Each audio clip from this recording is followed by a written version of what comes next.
Wankawan TV1.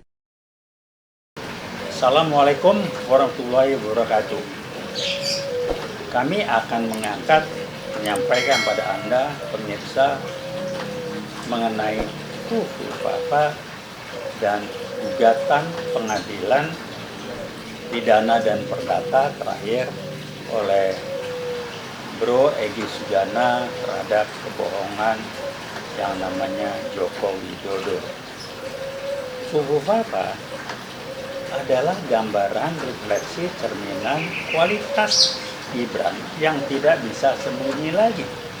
Roy Suryo sebagai ahli telematika sudah sangat jelas melihat dan bisa membuktikan Papa adalah account yang dibuat oleh Gibran. Kenapa Gibran bikin begitu? Ya itulah kualitas dia. Ngejelek-jelekin segala macam. Nah sekarang bayangkan, kalau kualitas anaknya begitu, bapaknya ngajarin apa ya anaknya begitu ya? Ya kira-kira begitulah. Jadi kalau guyonan tapi serius, jangan karena atur negara. Pantas saja amburadul. Anak aja ngawur nggak dibenahin bagaimana? Jadi udahlah ya. Jadi masalah Papa, tapi lihai, Jokowi lihai, dia bisa menyusupkan sehingga Gibran bisa jadi cawapres. Ya tunggu jadi wapres lah bukannya. Tunggu aja nanti rekan-rekan petisi 100 dan kami semuanya nunggu waktu dia akan digusur. Saya kira Prabowo juga nggak nyaman. Jadi udahlah akal-akalannya ini KKN sebagai salah satu ciri-ciri komunis PKI di Indonesia ya kayak begitu. Anaknya disebutkan dengan maksud bisa melindungi kesalahan dan dari perbuatan yang nggak benar dari Jokowi waktu menjabat dulu dengan harapan dilindungi oleh anaknya. Kita lihat saja nanti. Nah kemudian apalagi yang dilakukan? Yang saya mengatakan ijazah palsu. Silakan. Yang menarik, hakim yang mengadili tuntutan ijazah palsu ini dan atau kebohongan ini Jokowi berusaha menghindar, ngulur waktu, ngeles apapun alasannya agar sidang tidak digelar. Terakhir saya nggak hadir, kita akan hadir nanti. Alasannya ini, alasannya itu, saksi nggak ada. Udahlah, jadi hakim pun jadi tolol gitu. Maaf, tolol dalam berarti kata kita ini kan ngerti. Masa lagi saya ikut hadir jadi dihadir di sidang berapa soal ijazah palsu. Yang mewakili Jokowi nggak hadir, didemin aja, itu dianggap biasa, tidak ditegur, tidak ada putusan apapun. Sempat majelis hakimnya melarikan diri dalam tanda petik karena ditekan oleh sidang nggak bisa. Jadi udahlah. Dan ternyata sekarang pun masih berpengaruh. Siapa yang ngatur? Saya menduga nih KSP. Orang-orang yang zamannya Jokowi dulu duduk di KSP sekarang masih bermain, neken hakim, ngancem, saya nggak tahu. Ya, tapi kejadian ini seperti ini contoh apa? Bagaimana Jokowi dengan PKI gaya barunya merusak sistem keadilan, merusak lembaga-lembaga hukum dengan cara-cara seperti itu. Jadi, udahlah. Kebohongan, saya ulang aja, kebohongan 3 yang paling memalukan. Kebohongan mengenai jasa palsu, kebohongan nama orang tua yang ayahnya Titi Miharjo kalau nggak salah, itu salah satu tokoh PKI. Dan yang ketiga, bahwa dia mewakili atau sebagai PKI dia baru dan kita mendiamkan DPR menuai terakhir Kepres 28 bulan Februari tahun 2024 yang antara lain mengatakan dalam kasus G30 SPKI 65 PKI hanya korban dan keluarga disantuni dan segala macam. DPR menuai itu sudah dikendalikan. Rumor yang berkembang, maaf Ibu Puan, rumor yang berkembang, saya nggak tahu. Anda disandera karena kasus sekian triliun, mungkin proyek apa saya nggak tahu. Kan mereka main sandera, lo ngomong gue buka, gitu. Jadi gampang lah, saya nggak tahu Bu Puan, tolong klarifikasi. Kalau enggak, Anda nggak disandera, kenapa Anda diam aja? Kenapa Anda diam aja? Kepres yang nggak benar itu. Jadi tolong dipahami lah ya. Ini yang ingin sampaikan bahwa Papa adalah produk dari anaknya Jokowi, Gibran, yang dengan lihainya sekarang jadi wapres, yang sedang berusaha oleh publik masyarakat untuk digusur, dia nyusup ke Pak Prabowo, tapi kita lihat dia akan bisa mengikuti segala macam. Tapi yang jelas adalah dia bisa ngomong, paling enggak anaknya jadi wapres. Gila, republiknya nasibnya jelek betul ya, punya wapres yang fufu-fafa begitu, otaknya nggak nyampe, sekolahnya nggak jelas, cuman setara SMK, ngomong ke Singapura, belajar ke Australia gini, cuman rehab narkoba barangkali. Jadi ya dokter Tika aja bilang itu ada kelainan gangguan kejiwaan atau apalah, saya nggak ngerti. Tapi wajar yang nggak sehat, cuma lulusan SMK.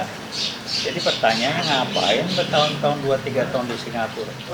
Katanya sekolah. Jawaban saya kemungkinan besar rehab dari narkobanya, karena begitu pulang udah kayak kuliah mau bohong-bohongan, tahunnya setara SMK, berangkat SMA kelas 2, pulang cuman setara SMK.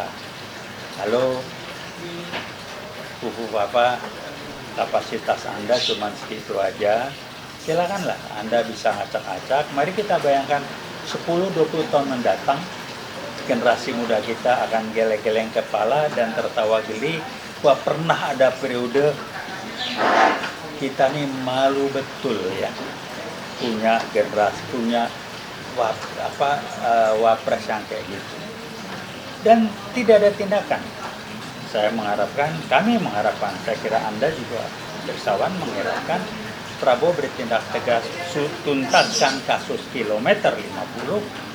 Makin kelihatan itu Kapoldanya kelihatan bermain tanggung jawab. Kedua, kasus Kanjuruhan, sekian banyak orang meninggal, tenang-tenang aja. Ketiga, yang besar juga, petugas-petugas dalam pemilu yang sekian ratus orang kalau nggak salah meninggal, tidak boleh diautopsi ada apakah gerangan. Kalau saya tanya apa itu? Test the water. PKI coba ngetes, dia bisa ngendalikan nggak? Ternyata bisa, nggak ada yang berani ribut. Jangan diautopsi, jangan. Itu PKI baru yang main. Jadi kalau Anda mau nanya, apa sih PKI baru? Lihat hasil kerjanya.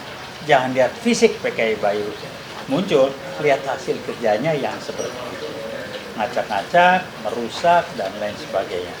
Jadi tolong disadari, dan Nadiem dipasang, untung sudah diganti, sekarang dia akan merubah sejarah. Menghilangkan PKI, pemberontakan PKI 48 di Madiun, pemberontakan PKI 65 G30S, dan kelakuan Jokowi memperkuat PKI dengan Kepres 28 bulan Februari tahun 2024. Kok menang baik? DPR udahlah, Anda nggak usah bubarin aja DPR lah. Terima gaji, duitnya kegedean, ongkang aja nggak jelas, mana yang prinsip aja. Ada berapa komisi yang bagus, tapi pada umumnya yang lain bengong aja. Tolong tanya, Bu Puan, Anda nggak malu jadi ketuanya kalau anggota DPR cuma kelasnya begitu? Maaf, saya ngomong to the point aja. Saya minta maaf kalau Anda tersinggung, tapi mestinya Anda nggak tersinggung, Anda mestinya malu. Ya, nah beliau menyampaikan, kami jaket kuning nggak bisa dilecehkan dan jangan coba-coba melecehkan kami. Kami nggak akan diam melecehkan. Tolong publik pahami, ikuti PKI ya baru. Saya ulangi, berusaha menghilangkan dari sejarah peristiwa kelam pemberontakan PKI 48. Kita sedang sibuk ngadepin Belanda, mempertahankan kemerdekaan kita 45, dia berontak. Kemudian 65 dengan G30S dia berontak lagi, digagalkan oleh TNI dan korban di Jakarta. 7 pahlawan revolusi di daerah-daerah. Lalu ada Kolonel Katamso juga, dan banyak lagi daerah, berapa kiai dibantai apa segala macam itu. Jadi inilah PKI yang kita sebut tampil dengan wajah baru, tidak tampil ke permukaan, yaitu kita beri nama PKI Gaya Baru, risetnya ada. Ya, teman saya melakukan demikian yang membuat LBP lompat-lompat, marah-marah kenapa itu dipaparkan di publik. Tahun 2015 LBP ngamuk-ngamuk. Teman saya sekarang dihantam kiri kanan, nggak tahu kemana, saya belum bisa komunikasi, tapi semuanya sangat jelas digambarkan. Dia nyusup, tidak tampil ke permukaan, yang dikejar adalah sistem, aturan, segala macam konstitusi itu yang dicoba dirubah jadi acak-acak sesuai dan untuk kepentingan PKI Gaya Baru, bahkan menggunakan pejabat tangan orang lain yang bukan PKI tapi disusun. Itu aja untuk mengingatkan, kami akan terus berbicara hati-hati, PKI Gaya Baru dan Jokowi adalah PKI Gaya Baru. Mudah-mudahan Pak Prabowo mencabut Kepres, mengkoreksi Kepres 28 2024 bulan Februari bahwa G30S 65 PKI adalah korban. Tolong dicabut dan dibenahin. Terima kasih. Wassalamualaikum warahmatullahi wabarakatuh. Veritas, probitas, justisia. Uyewat bergerak. Terima kasih.